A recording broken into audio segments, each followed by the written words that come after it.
Neon battery, देश का एक जाना माना ब्रांड, अपने सभी देशवासियों से अपील करता है, स्टे होम, स्टे सेफ। प्रधानमंत्री नरेंद्र मोदी ने जिस तरह से 20 लाख हजार करोड़ रुपए की घोषणा की है आर्थिक पैकेज की, और उसे आत्मनिर्भर भारत अभियान का नाम दिया।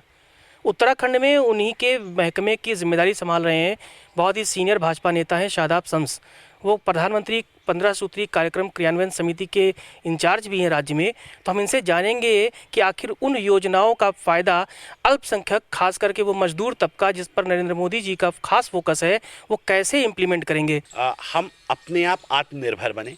उत्तराखंड किसी चीज़ के लिए किसी स्टेट के ऊपर, किसी देश के ऊपर का मोहताज ना हो, और इसीलिए प्रधानमंत्री ने ये आह्वान किया है और ये संकल्प उठाया है इस पैकेज के माध्यम से कि हमें आत्मनिर्भर बनना है। हमें सब कुछ सुई से लेके जहाज़ तक अपने घरों में बनाना है। अब वो पहली बार ऐसा हुआ होगा कि आपने जो बच्चों को जो प्रैक्टिस करना चाहते हैं, जो इन्वेंशन करना चाहते हैं, उन्हें इन्वेंशन के लिए भी आप अब सहायता मिलेगी जैसे इजराइल में मिलती थी। तो ये बताता है कि आज देश के प्रधानमंत्री कितने बड़े विजन के साथ आगे बढ़ रहे हैं। और आज अगर ईमानदारी से देखा जाए, हिंदुस्तान की असली जो बुनियाद बढ़नी चाहिए थी, जो विश्व गुरु बनने के लिए, अगर वो पड़ रही है तो आज हर बार ये कहा कि गरीब मजदूर, वो लोग जो एमएसएमई योजनाओं के तहत छोटे छोटे उद्योग करते हैं, ये योजना उनको खड़ा करेगी, फिर से आत्मनिर्भर बनाएगी। आप राज्य में इसको कैसे आगे बढ़ाएंगे? देखिए, मुझे लगता है कि जब प्रधानमंत्री कहते हैं आत्मनिर्भर भारत, तो उससे साफ संदेश जाता है कि हम जब भारत आत्मनिर्भर बनेगा तो हमें हर व्यक्ति को, हर गली मोहल्ले को, हर सेक्टर को आत्मनिर्भर बनाना है।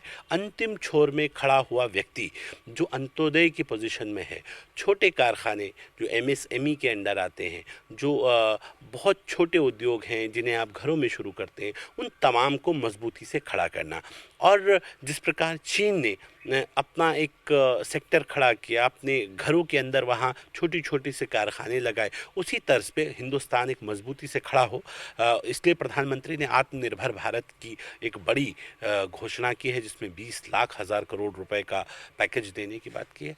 पूरी ईमानदारी से एक एक चीज़ की मॉनिटरिंग की जाएगी, और जो हमारे लोग हैं, ख़ासकर जो प्रधानमंत्री 15 सूत्री कार्यक्रम की मॉनिटरिंग है, उसमें पूरी ईमानदारी से उन लोगों तक उनके राइट्स को पहुंचाना, ये हमारी सरकार की जिम्मेदारी होगी। और मुझे लगता है कि माननीय त्रिवेंद्र सिंह रावत जी खुद इसी ट्रैक के ऊपर काम कर रहे हैं। जिसे अगर मेरे मुख्यमंत्री ने ये तय किया, मैं हमेशा ये कहता हूँ, दमदार मुख्यमंत्री त्रिवेंद्र सिंह रावत जी के रूप में इस प्रदेश को मिला है। और आपको ये देखना चाहिए कि लोग बधाइयाँ तो लेते हैं, लेकिन नाराज़गी लेने की हिम्मत नेताओं में नहीं होती। कि मेरे मुख्यमंत्री त्रिवेंद्र सिंह रावत में नाराज़गी लेने का दम है, और वो दम इस कोरोना के दौर में दिखा। आपके पास क्या कुछ ऐसे आंकड़े हैं कि कितने ऐसे लोग हैं जो गरीब तबके के हैं, जो मजदूर तबके के, पहाड़ के थे, वापस आए हैं, उनको कैसे खड़ा करेंगे? उनका ब्लूप्रिंट क्या होगा? क्योंकि कहा जाता है कि मुख्यमंत्री के खास सलाहकारों में आप भी हैं, तो आपका इनपुट क्या है कि आप मुख्यमंत्री को क्या कहेंगे?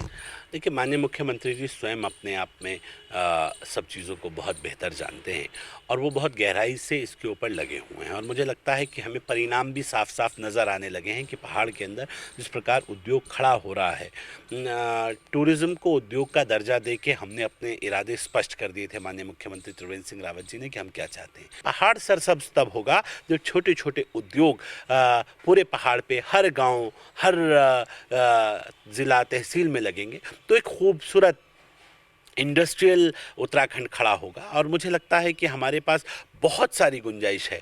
आज जिस प्रकार हज़ारों कंपनीज़ हिंदुस्तान की तरफ चाइना से रुख किया है, वो बताती है कि अब इस बुरे वक्त में हमारे लिए शायद अच्छे दिन आने वाले। लेकिन कांग्रेस आपकी मुख्य विपक्षी पार्टी है, चुनाव अभी दूर है, लेकिन माहौल बना रही है, खासकर उसके निशाने पे मुख्यमंत्री खुद हैं।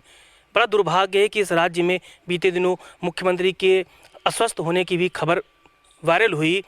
फिर अभी 2 दिन पहले मुख्यमंत्री का एक बयान आया जिसमें उन्होंने कहा कि 2 लाख लोग आएंगे तो 25,000 कोरोना संक्रमित हो सकते हैं, उस पर भी उनको घेरा गया। ये कोरोना से लड़ाई तो देश लड़ रहा है, लेकिन कांग्रेस क्या भाजपा के मुख्यमंत्री से लड़ाई लड़ रही है? ऐसे कैसे हम आगे बढ़ेंगे? मैंने लगातार सोशल मीडिया के माध्यम से भी, फेसबुक लाइव के माध्यम से भी कांग्रेस के तमाम नेताओं से ये आग्रह किया कि अगर हम जिंदा रहे तो राजनीति करने के लिए समय मिलेगा। जितना झूठ बोलना होगा, जितनी गालियां देनी होंगी, शादाब शम्स को आप दे लेना, हमारे नेताओं को, हमारे मुख्यमंत्रियों को, प्रधानमंत्रियों को, सबको कोस लेना। आज लोगों को गुमराह मत करो, क्योंकि आज कोरोना ये जीवन बचाने की लड़ाई है।